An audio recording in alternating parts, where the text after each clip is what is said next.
안녕하세요. 꿀잠 여성입니다. 오늘 함께 하실 작품은 해학과 풍자에 능한 김유정의 단편소설 소낙비입니다. 해를 거듭한 흉작으로 빚쟁이의 위협을 받게 된 춘호는 나이 어린 아내와 함께 야간 도주를 하지만 아무리 떠돌아다녀도 살 길을 찾을 수가 없게 되자 노름판에 뛰어들 생각을 합니다. 그러나 미천 이원이 없어 울라가 치민 춘호는 아내를 때리며 돈을 구해오라고 윽박지르게 됩니다. 매를 맞고 뛰어나온 아내는 돈을 구할 방도를 모색을 해보는데요. 이야기가 어떻게 전개될지 작품을 만나보도록 하겠습니다. 소낙비, 김유정.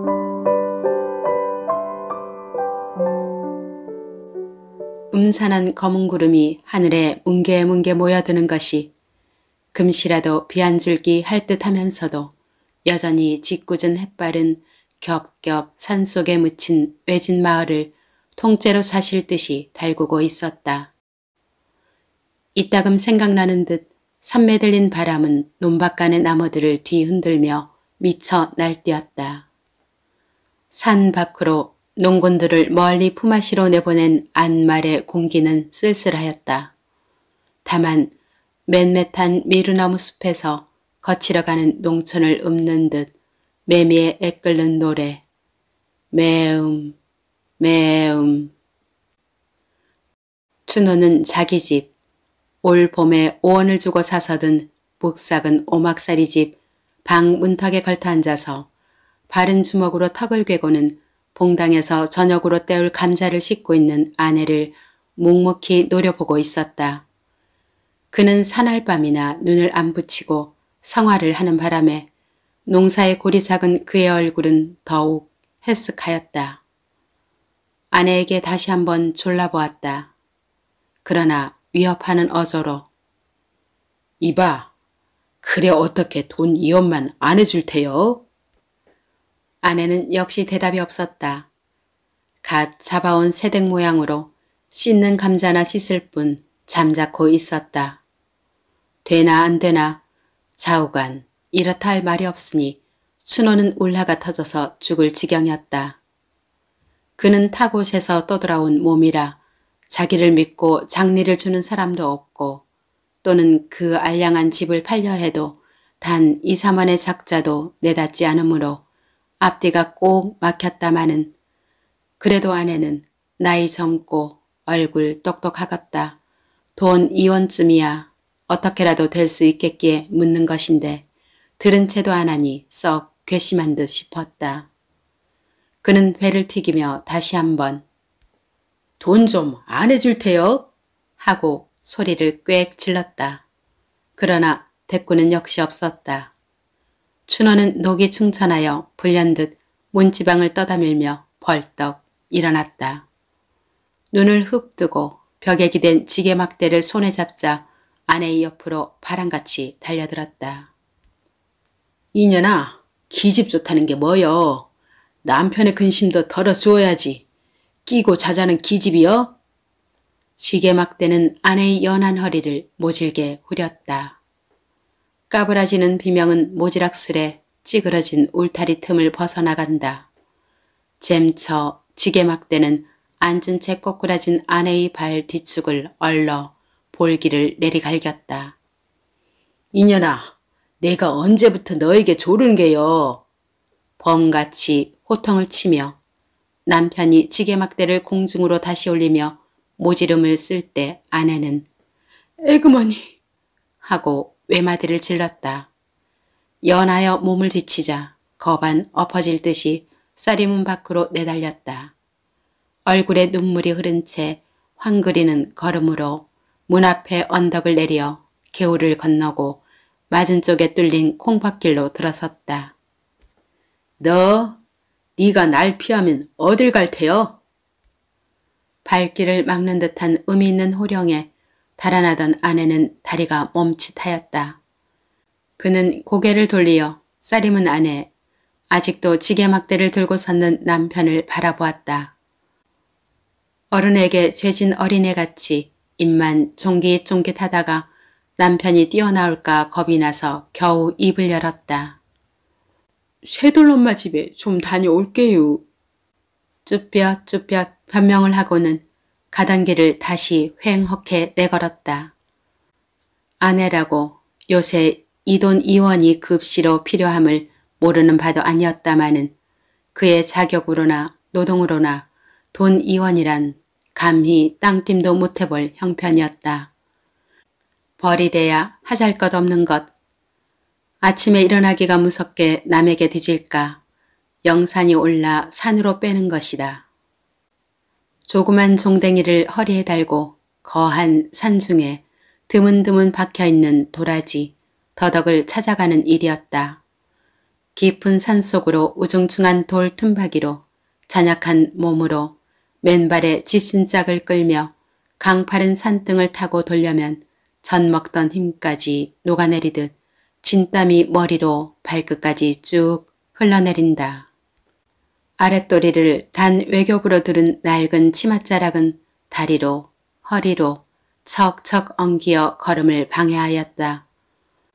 땀에 부른 종아리는 거친 숲에 긁혀매어 그 쓰라림이 말이 아니다. 게다가 무거운 흙내는 숨이 탁탁 막히도록 가슴을 찌른다. 그러나 삶에 발버둥 치는 순진한 그의 머리는 아무 불평도 일지 않았다. 가뭄의 콩나기로 어쩌다 도라지 순이라도 어지러운 숲속에 하나 둘 뾰족이 뻗어오른 것을 보면 그는 그래도 기쁨에 넘치는 미소를 띄었다. 때로는 바위도 기어올랐다. 정히 못 기어오를 그런 험한 곳이면 칡덩굴에 메어 달리기도 하는 것이었다. 떼국의 전 무명적삼은 벗어서 허리춤에다 꼭 지르고는 호랑이 숲이라 이름난 강원도 산골에 메어 달려 길을 쓰고 허비적거린다. 골바람은 지날 적마다 알몸을 두른 치맛자락을 공중으로 날린다. 그제마다 검붉은 볼기짝을 사양없이 내보이는 칡덩굴이 그를 본다면 배를 움켜쥐어도 다 못 볼 것이다마는 다행히 그윽한 산골이라 그 꼴을 비웃는 놈은 뻐꾸기 뿐이었다. 이리하여 해동갑으로 해가를 하고 나면 캐어 모은 도라지, 더덕을 얼러 사발 가웃 혹은 두어 사발 남짓하게 되는 것이다. 그러면 동리로 내려와 주막거리에 가서 그걸 내주고 보리쌀과 사발 바꿈을 하였다. 그러나 요즘엔 그나마도 철이 겨워 소출이 없다. 그 대신 남의 보리방아를 온종일 찧어주고 보리밥 그릇이나 얻어다가는 집으로 돌아와 농토를 못 얻어 뻔뻔히 노는 남편과 같이 나누는 것이 그날 하루하루의 생활이었다. 그러고 보니 돈 2원은커녕 당장 목을 딴 데도 피도 나올지가 의문이었다. 만약 돈 2원을 돌린다면 아는 집에서 보리라도 구워 파는 수밖에는 다른 도리가 없다. 그리고 온 동리의 아낙네들이 치맛바람에 팔자 고쳤다고 쑥덕거리며 은근히 시세우는 쇠돌 엄마가 아니고는 노는 보리를 가진 사람이 없다. 그런데 도둑이 제발 저린다고 그는 자기 꼴 주제에 재물에 눌려서 호사로운 쇠돌 엄마에게는 죽어도 가고 싶지 않았다. 쇠돌 엄마도 처음에는 자기와 같이 천한 농부의 계집이련만 어쩌다 하늘이 도와 동리의 부자 양반 이주사와 은근히 배가 맞은 뒤로는 얼굴도 모양내고 오치장도 하고 밥 걱정도 안 하고 하여 아주 금방석에 뒹구는 팔자가 되었다. 그리고 쇠돌 아버지도 이게 웬 땡이냔 듯이 아내를 내어놓은 채 눈을 살짝 감아버리고 이주사에게서 나오는 옷이나 입고 주는 쌀이나 먹고 연년이 신통치 못한 자기 농사에는 한 손을 떼고는 희자를 뽑는 것이 아닌가. 사실 말인즉 춘호처가 쇠돌 엄마에게 죽어도 아니 가려는 그 속 까닭은 정작 여기 있었다. 바로 지난 늦은 봄, 달이 뚫어지게 밝은 어느 밤이었다. 춘호가 보름개치를 보러 산 모퉁이를 나간 것이 이슥하여도 돌아오지 않으므로 집에서 기다리던 아내가 이젠 자고 오려나 생각하고는 막 드러누워 잠이 들려니까 웬 난데없는 황소 같은 놈이 뛰어들었다. 허둥지둥 춘호철을 마구 깔다가 놀라서 으악 소리를 치는 바람에 그냥 달아난 일이 있었다. 어수룩한 시골 일이라 별반 풍설도 아니 나고 쓱싹 되었으나 며칠이 지난 뒤에야 그것이 동리의 부자 이주사의 소행임을 비로소 눈치채었다. 그런 까닭으로 해서 춘호천은 쇠돌 엄마와 직접 관계는 없단데도 그를 대하면 공연스레 얼굴이 뜨뜻하여지고 무슨 죄나 진 듯이 어색하였다. 그리고 더욱이 쇠돌 엄마가 세댁 나는 속꽃이 3개고 버선이 4벌이고 하며 아주 좋다고 한들대는 꼴을 보면 혹시 자기에게 함정을 두고서 비양거리는 거나 아닌가 하는 옥생각으로 무안해서 고개를 못 들었다. 한편으로는 자기도 좀만 잘했다면 지금쯤은 쇠돌엄마처럼 호강을 할 수 있었을 그런 갸륵한 기회를 깝살려버린 자기 행동에 대한 후회와 애탄으로 말미암아 마음을 괴롭히는 그 쓰라림도 적지 않았다. 그러나 아무러한 욕을 보더라도 나날이 심해가는 남편의 무지한 매보다는 그래도 좀 헐할 게다. 오늘은 한맘 먹고 쇠돌 엄마를 찾아가려는 것이었다. 춘호천은 이번 걸음이 헛발이나 안 칠까 일념으로 심화를 하며 수양보들이 쭉 늘어박힌 논두렁길로 들어섰다. 그는 시골 안악내로는 용모가 매우 반반하였다. 좀 야인 듯한 몸매는 호리호리한 것이 소위 동리의 문자로 왜 있게나 하염직한 얼굴이었으되 추레한 의복이며 퀴퀴한 냄새는 거지를 볼 지른다. 그는 왼손 바른손으로 겹금내기로 치맛길을 여며가며 속살이 비칠까 조심조심 걸었다. 감사나운 구름송이가 하늘 심폭을 휘덮고는 차츰차츰 지면으로 쳐져 내리더니 그의 산봉우리에 엉기어 살풍경이 되고 만다. 먼 데서 개짖는 소리가 앞뒷산을 한적하게 울린다. 빗방울은 하나둘 떨어지기 시작하더니 차차 굵어지며 무더기로 퍼부어 내린다. 춘호천은 길가에 늘어진 밤나무 밑으로 뛰어들어가 비를 거니며 쇠돌 엄마 집을 멀리 바라보았다. 북쪽 산기슭 높직한 울타리로 뺑 돌려 두르고 앉았는 오목하고 맵시 있는 집이 그 집이었다. 그런데 쌀이문이 꼭 닫힌 걸 보면 아마 쇠돌 엄마가 농군청의 저녁 제누리를 나르러 가서 아직 돌아오지 않은 모양이었다. 그는 쇠돌 엄마가 오기를 지켜보며 우두커니 서서 기다리고 있었다. 나뭇잎에서 빗방울은 뚝뚝 떨어지며 그의 뺨을 흘러 젖가슴으로 스며든다. 바람은 지날 적마다 냉기와 함께 굵은 빗발을 몸에 들이친다. 비에 쪼르륵 젖은 치마가 몸에 찰싹 휘감기어 허리로, 궁둥이로, 다리로 살의 윤곽이 그대로 비쳐 올랐다. 무던히 기다렸으나 쇠돌 엄마는 오지 않았다. 하도 진력이 나서 하품을 하여가며 정신없이 서 있노라니 왼편 언덕에서 사람 오는 발자국 소리가 들린다. 그는 고개를 돌려 보았다. 그러나 날쌔게 나무 틈으로 몸을 숨겼다. 동이배를 가진 이주사가 지우산을 받쳐 쓰고는 쇠돌레 집을 향하여 엉덩이를 깁죽거리며 내려가는 길이었다.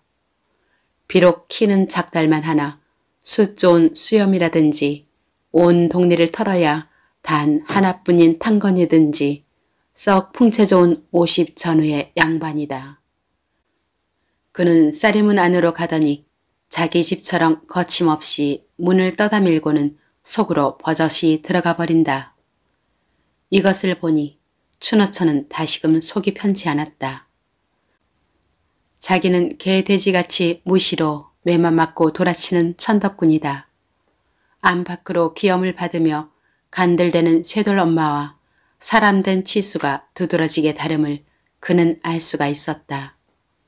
쇠돌 엄마의 호강을 너무나 부럽게 우러러보는 반동으로 자기도 잘만 했더라면 하는 턱없는 희망과 후회가 전보다 몇 갑절 쓰린 맛으로 그의 가슴을 찌푸뜨렸다.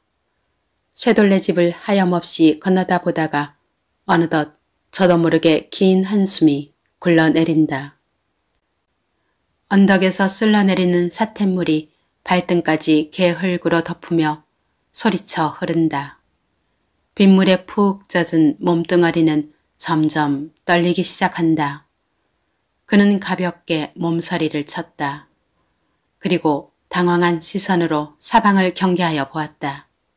아무도 보이지는 않았다. 다시 시선을 돌리어 그 집을 쏘아보며 속으로 궁리하여 보았다. 아내는 확실히 이주사뿐일 게다. 그때까지 걸렸던 쌀이문이라든지 또는 울타리에 넣은 빨래를 여태 안 걷어들인 것을 보면 어떤 맹세를 두고라도 분명히 이주사 외에 다른 사람은 하나도 없을 것이다. 그는 마음 놓고 비를 맞아가며 그 집으로 달려들었다. 봉당으로 선뜻 뛰어오르며 쇠돌엄마 기슈? 하고 인기를 내보았다. 물론 당자의 대답은 없었다. 그 대신 그 음성이 낮아 안방에서 이주사가 번개같이 머리를 내밀었다.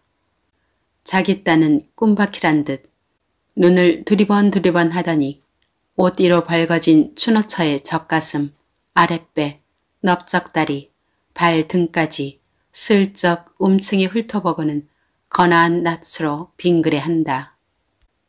그리고 자기도 봉당으로 주춤주춤 나오며 쇠돌엄마 말인가? 왜 지금 막 나갔지? 곧 온댔으니 안방에 좀 들어가 기다렸으면 하고 매우 일이 딱한 듯이 얼음얼음한다. 이비에 어딜 갔어요? 지금 요 밖에 나갔지. 그러나 곧 올걸? 있는 줄 알고 왔는디. 춘어처는 이렇게 혼잣말로 낙심하며 섭섭한 낯으로 머뭇머뭇하다가 그냥 돌아갈 듯이 봉당 아래로 내려섰다. 이주사를 쳐다보며 물 차는 제비같이 산들어지게 그럼 요담에 오겠어유. 안녕히 계시유. 하고 작별의 인사를 올린다. 지금 곧 온댔는데 좀 기다리지. 다음에 또 오지유. 아닐세. 좀 기다리게. 여보게. 이봐. 춘어처가 간다는 바람에 이주사는 체면도 모르고 기가 올랐다. 허둥거리며 재간껏 만류하였으나 암만 해도 안 될 듯 싶다. 춘어처가 여기에 찾아온 것도 큰 기적이려니와 내성병력의 구석진 곳이겠다. 이렇게 솔깃한 기회는 두 번 다시 못 볼 것이다. 그는 눈이 뒤집히어 입에 물었던 장죽을 쑥 뽑아 방 안으로 치뜨리고는 계집의 허리를 뒤로 다짜고짜 끌어안아서 봉당 위로 끌어올렸다. 계집은 몹시 놀라며 왜 이러셔유? 이거 놓으셔유. 하고 몸을 뿌리치려고 앙탈을 한다. 아니 잠깐만. 이주사는 그래도 놓지 않으며 허겁스러운 눈짓으로 계집을 달랜다. 흘러내린 고이춤을 왼손으로 연신 치우치며 바른 팔로는 계집을 잔뜩 움켜잡고 엄두를 못 내어 쩔쩔 매다가 간신히 방 안으로 끙끙 몰아넣었다. 안으로 문고리는 재빠르게 채였다. 밖에서는 모진 빗방울이 배춧잎에 부딪히는 소리, 바람에 나무 떠는 소리가 요란하다. 가끔 양철통을 내려 굴리는 듯 거푸진 천둥 소리가 방 고래를 울리며 날은 점점 침침하였다. 얼마쯤 지난 뒤였다. 이만하면 길이 들었으려니 안심하고 이주사는 날숨을 후 하고 돌린다.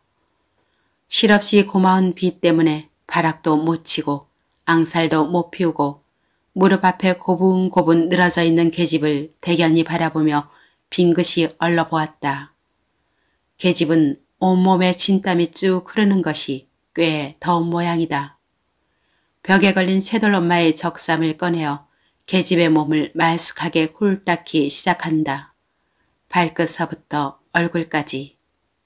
너 19이라지? 하고 이주사는 취한 얼굴로 얼근히 물어보았다. 네.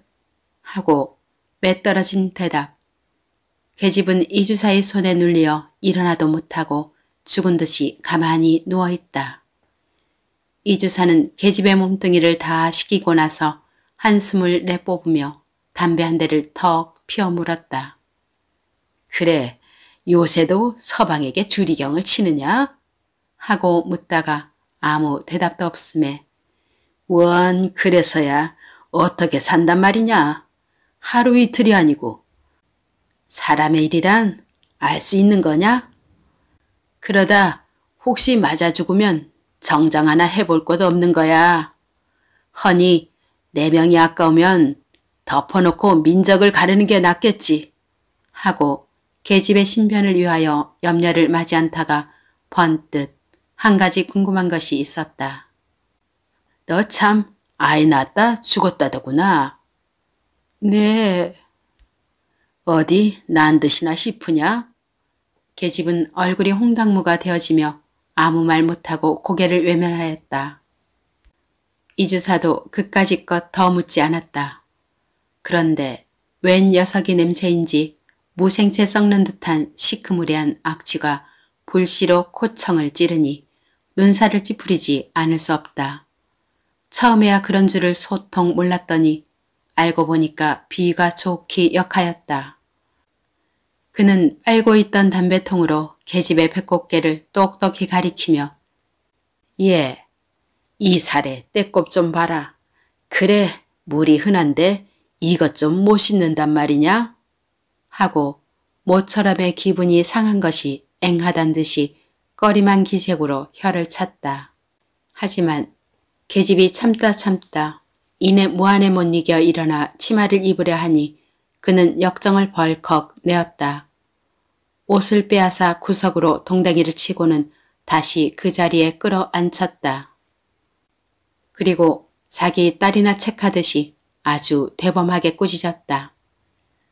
왜 그리 계집이 달망대니? 좀 듬직하지가 못하고.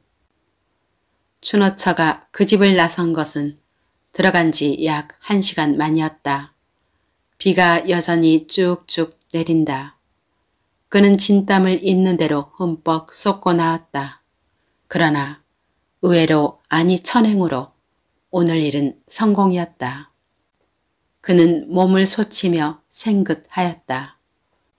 그런 모욕과 수치는 난생 처음 당하는 봉변으로 지랄 중에도 몹쓸 지랄이었으나 성공은 성공이었다. 복을 받으려면 반드시 고생이 따르는 법이니 이까짓 거야 골백번 당한데도 남편에게 매나 안 맞고 의족해 살 수만 있다면 그는 사양치 않을 것이다. 이주사를 하늘같이 은인같이 여겼다. 남편에게 부쳐먹을 농토를 줄 테니 자기의 첩이 되라는 그 말도 죄송하였으나 더욱이 돈 2원을 줄 게니 내일 이맘때 쇠돌레 집으로 넌지시 만나자는 그 말은 무엇보다도 고마웠고 벅찬 짐이나 푼 듯 마음이 홀가분하였다. 다만 애 켜이는 것은 자기의 행실이 만약 남편에게 발각되는 나절에는 대매에 맞아 죽을 것이다. 그는 일변 기뻐하며 일변 애를 태우며 자기 집을 향하여 세차게 쏟아지는 빗속을 가분가분 내리달렸다. 춘호는 아직도 분이 못 풀리어 뿌르퉁하니 홀로 앉았다. 그는 자기의 고향인 인제를 등진 지 벌써 3년이 되었다. 해를 이어 흉작에 농작물은 말 못되고 따라 빚쟁이들의 위협과 악다구니는 날로 심하였다. 마침내 할 일 없이 집 세간살이를 그대로 내버리고 알몸으로 밤도주하였던 것이다. 살기 좋은 곳을 찾는다고 나이 어린 아내의 손목을 이끌고 이 산 저 산을 넘어 표랑하였다. 그러나 우정 찾아든 곳이 고작 이 마을이나 산속은 역시 일반이다. 어느 산골엘가 호미를 잡아보아도 정은 조그만치도 안 붙었고 거기에는 오직 쌀쌀한 불안과 굶주림이 품을 벌려 그를 맞을 뿐이었다. 터무니없다 하여 농토를 안 준다. 일구멍이 없음에 품을 못 판다. 밥이 없다. 결국에 그는 피폐하여 가는 농민 사이를 감도는 엉뚱한 투기심에 몸이 달떴다. 요사이 며칠 동안을 두고 요 너머 뒷산 속에서 밤마다 큰 노름판이 벌어지는 기미를 알았다. 그는 자기도 한몫 보려고 끼룩거렸으나 좀채로 미천을 만들 수가 없었다. 이원, 수나 좋아서 이 이원이 조화만 잘 한다면 금시 발복이 못 든다고 누가 단언할 수 있으랴. 3, 40원 따서 동네에 빚이나 대충 가리고 옷 한 벌 지어 입고는 진절이 나는 이 산골을 떠나려는 것이 그의 배포였다. 서울로 올라가 아내는 안잠을 재우고 자기는 노동을 하고 둘이서 다부지게 벌면 안락한 생활을 할 수가 있을 텐데 이런 산구석에서 굶어 죽을 맛이야 없었다. 그래서 젊은 아내에게 돈 좀 해오라니까 요리 맡긴 조리 맡긴 매만 패하고 곁들어 주지 않으니 그 소행이 여간 괘씸한 것이 아니다. 아내가 물에 빠진 생쥐꼴을 하고 집으로 달려들자 미처 입도 벌리기 전에 남편은 이를 악물고 주먹뺨을 냅다 붙인다. 너 이년 매만 살살 피하고 어디가 자빠졌다 왔니? 볼치 한 대를 얻어맞고 아내는 오기가 질리어 벙벙하였다. 그래도 직성이 못 풀리어 남편이 다시 매를 손에 잡으려 하니 아내는 질겁을 하여 살려달라고 두 손으로 빌며 개신개신 입을 열었다. 내일 대유, 내일 돈, 내일 대유 하며 돈이 변통됨을 삼가 아래는 그의 음성은 절반이 울음이었다. 남편이 반신반의하여 눈을 찌끗하다가 내일? 하고 목청을 돋웠다. 네, 내일 된다유. 꼭 돼요? 네, 내일 된다유. 남편은 시골 물정에 능통하니만치 난데없는 돈 2원이 어디서 어떻게 되는 것까지는 추궁에 물으려 하지 않았다. 그는 저기 안심한 얼굴로 방문턱에 걸터앉으며 담뱃대에 불을 그었다. 그제야 아내도 비로소 마음을 놓고 감자를 삶으러 부엌으로 들어가려 하니 남편이 곁으로 걸어오며 측은한 듯이 말리었다.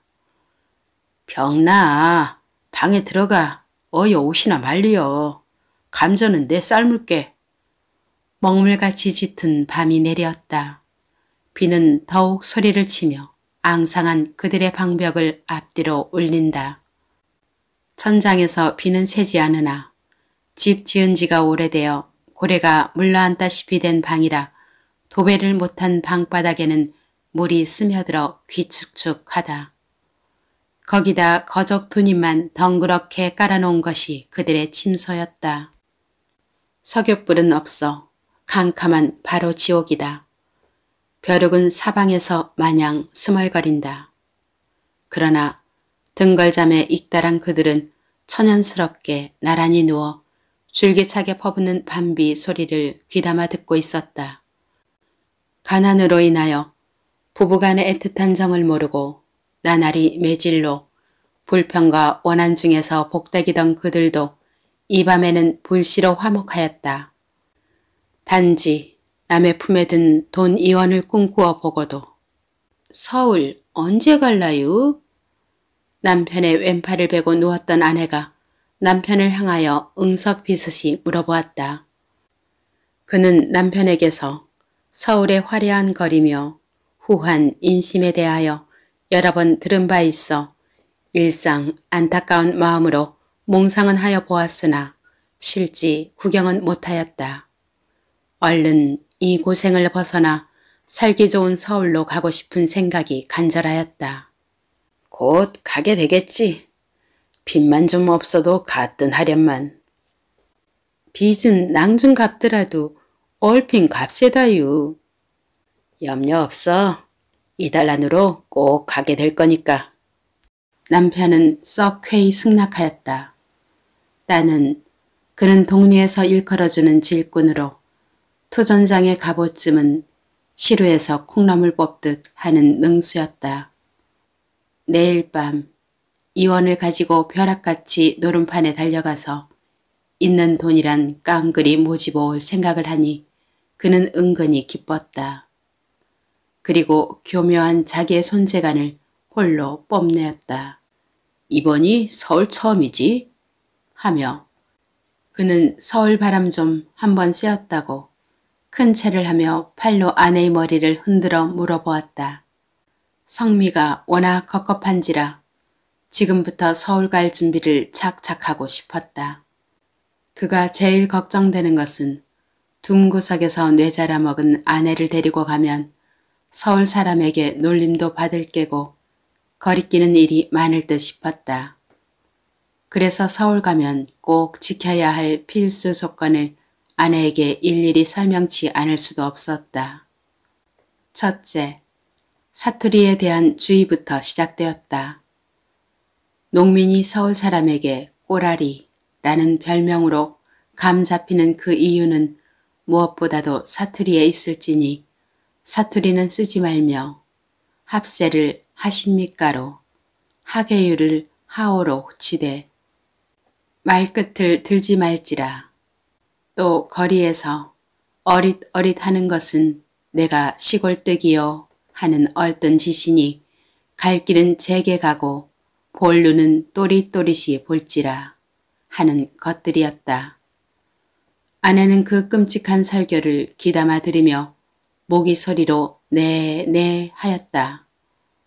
남편은 두어 시간가량을 쉴 틈 없이 꼼꼼하게 주의를 다져놓고는 서울의 풍습이며 생활 방침 등을 자기의 의견대로 그랄싸하게 이야기하여 오다가 말끝이 어느덧 화장술에까지 이르게 되었다. 시골 여자가 서울에 가서 안잠을 잘 자주면 몇 해 후에는 집까지 얻어갖는 수가 있는데 거기에는 얼굴이 예뻐야 한다는 소문을 일찍 들은 바 있어 하는 소리였다.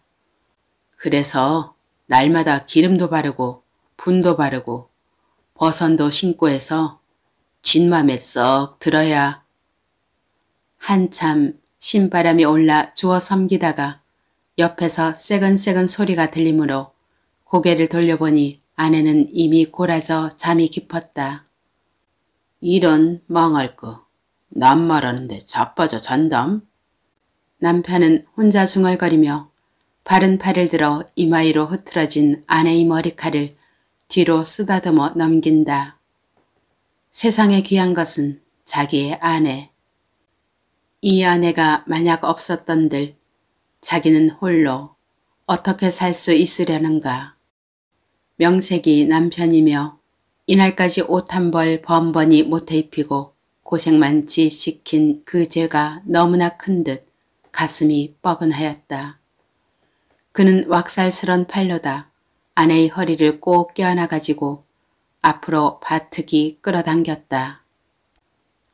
밤새도록 줄기차게 내리던 빗소리가 아침에 이르러서야 겨우 그치고 점심때에는 생기로운 벽까지 들었다.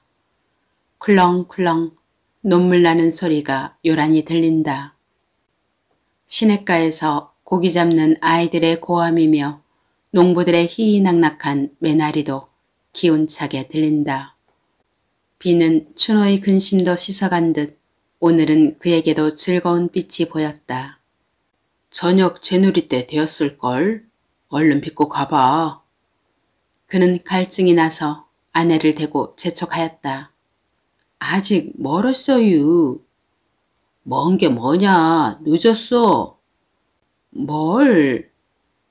아내는 남편이 말대로 벌써부터 머리를 빗고 앉았으나 원체 달포나 아니 가려 엉큰 머리가 시간이 꽤 걸렸다. 그는 호랑이 같은 남편과 오래간만에 정다운 정을 바꾸어 보니 근래에 볼 수 없는 희색이 얼굴에 떠돌았다. 어느 때에는 맥적게 생글생글 웃어도 보았다. 아내가 꼼지락거리는 것이 보기에 퍽이나 갑갑하였다. 남편은 아내 손에서 얼레빗을 쑥 뽑아 들고는 시원스레 쭉쭉 내려 빗긴다. 다 빗긴 뒤 옆에 놓은 밥사발의 물을 손바닥에 연신 칠해가며 머리에다 번지르하게 발라놓았다. 그래놓고 위서부터 머리칼을 재워가며 맵시 있게 쪽을 딱 질러주더니 오늘 아침에 한사코 공을 들여 삼아놓았던 집신을 아내의 발에 신기고 주먹으로 지근지근 골을 내주었다. 인제 가봐 하다가 바로 곧 와, 응? 하고 남편은 그 이원을 고지 받고자 손색 없도록 실패 없도록 아내를 모양내어 보냈다.